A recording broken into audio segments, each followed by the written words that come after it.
Welcome to Twisted English Stories. I'm your host, Frank Davis. This is Season 2, Episode 2, and today's story comes from the Twisted English Omnibus, a collection of short stories available on Amazon or wherever good books are sold. Before we begin, I'd like to thank you again for tuning in, and please follow us on YouTube or Spotify. It really does help the show. And now, for today's story. Not That Kind of Girl. New York City, 1890. The girl tried to scream again, but a strong hand covered her mouth. She bit down savagely and clawed at it with both hands. There was a curse from the darkness, and the hand was gone. She could breathe again.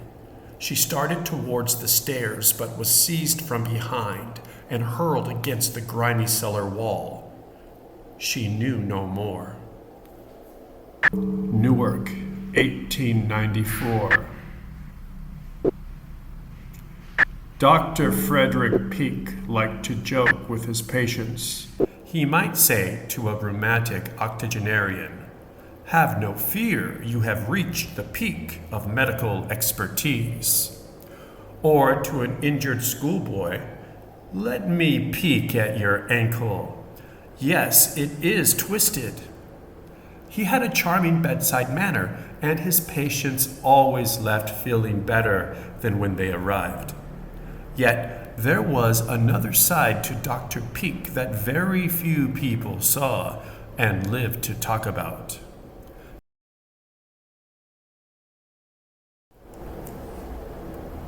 Sadie Cohn was one of the lucky few. Sadie was 15 years old, and like many other girls her age, she was absolutely right about everything, no matter the subject. She was tall for a girl her age. "You can't stop me!" Quite beautiful, she shouted at her father as she stormed down the hallway. It wasn't in her nature to be stopped. She was that kind of girl, the unstoppable kind. Samuel Cohn knew from long experience that he could not, in fact, stop her. She was an insufferable child who did whatever she pleased, but she was his insufferable child. Sadie met her friend, Hattie Edwards, in the city square. At this hour of evening, the square was bustling with pedestrians enjoying the mild summer weather. The two friends joined the throng. Sadie and Hattie ignored the parents with small children taking the air. They gazed appraisingly at the chaperone sweethearts, their eyes darting to each other and smiling as they passed. Hattie looked down and blushed as they passed smartly dressed soldiers, but Sadie stared challengingly at them and refused to look away. It wasn't in her nature. She wasn't that kind of girl, the kind who looked away. "My dear ladies," a faintly familiar figure approached from the passing crowd. "Greetings on this fair evening to two fair young ladies." The girls had a slight acquaintance with the doctor and recognized him now. "Dr. Peake, good evening," the girls spoke in unison, then cried, "Jinx!" Sadie thought the doctor handsome in a European way and not at all too old. She knew the doctor had studied in London and in New York. She thought his greatcoat too heavy for such a mild evening. However, she said, "I like your coat. It's very becoming." "I purchased it in Whitechapel," the doctor replied. Sadie had heard the name Whitechapel before, but she was not sure where. She thought that the name had been of some interest a few years before. Regardless, she would not admit her ignorance to the doctor. It wasn't in her nature. She wasn't that kind of girl, the ignorant kind. "May I accompany you?" the doctor asked, doffing his top hat with a small bow.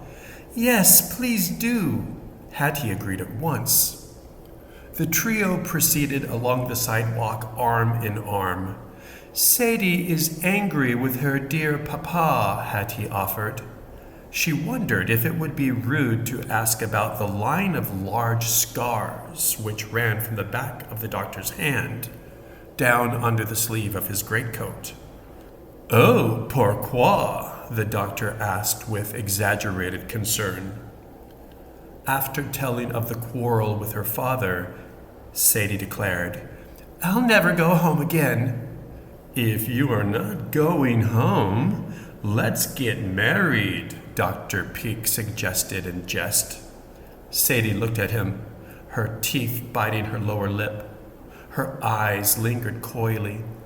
The doctor responded with a gaze of his own and shifted his stance slightly. I know a man, he said, his mind reeling at the potential of getting one or both girls alone. Miss Edwards could act as witness. You wouldn't dare, Hattie said, overcome with excitement at this scandalous turn of events. Sadie would show no indecisiveness to Hattie. It wasn't in her nature. She wasn't that kind of girl, the indecisive kind. And the doctor was handsome. And he was a doctor. Her father would have fits. Sadie agreed. Dr. Peake led them away from the well-lit square towards a part of the city where girls of their kind, the rich kind, did not go. The doctor felt alive in a way he had not felt since the girl in the cellar, or since Whitechapel. Sadie's mood began to shift as soon as she saw where the doctor had led them. Neither girl had been to the street before. There were no pedestrians here. Gas light flickered out of only a few windows of the rundown tenement buildings. It flickered like the cave fires of early man. The doctor had knocked imperiously at a door on the third floor of one of the buildings. The sweet, heavy, and intensely floral aroma that greeted them when they entered the tenement was stronger here. A sallow-faced man wearing a Roman dog collar answered at the doctor's knock. He looked once at the two girls and then glared an unspoken question at the doctor. Dr. Peake ushered Sadie and Hattie inside. The girls sat in the only two chairs in the room. The doctor and the man spoke in a corner. An arrangement was made. The doctor handed the man a paper package, which he promptly spirited away. 10 minutes later, they were married. The priest had pronounced them man and wife and then disappeared through a door different than the one they had entered. The doctor produced a silver flask from within his overcoat. He wiped its rim carefully, ceremoniously with a white kerchief. Then he offered it to the girls. Sadie was no stranger to her father's spirits cabinet and readily accepted it. She drank from it and then drank from it again. Hattie had wanted to decline, but Sadie forced the flask on her. She leaned close to her friend so the doctor couldn't hear her, and she whispered, "Take a sip or I'll force it down your throat." The pungent floral smell was overwhelming now. The doctor replaced the flask in an inner pocket of his greatcoat. As he did so, Sadie saw something long and thin gleam sharply for the briefest moment. He leaned close to Sadie, and it was his turn to whisper now. "Come with me. She can wait here.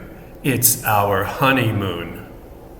She recoiled from him and pulled Hattie with her to the door. It wasn't in her nature. She wasn't that kind of girl, the foolish kind. If the priest had locked the door, all would be lost. The door slammed against the wall. Sadie bolted towards the street, pulling Hattie behind her. The girls ran faster than good girls should run.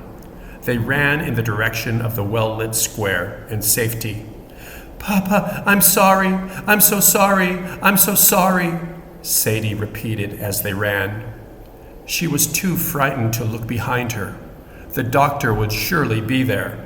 She imagined him running close behind her, his hot breath on her neck.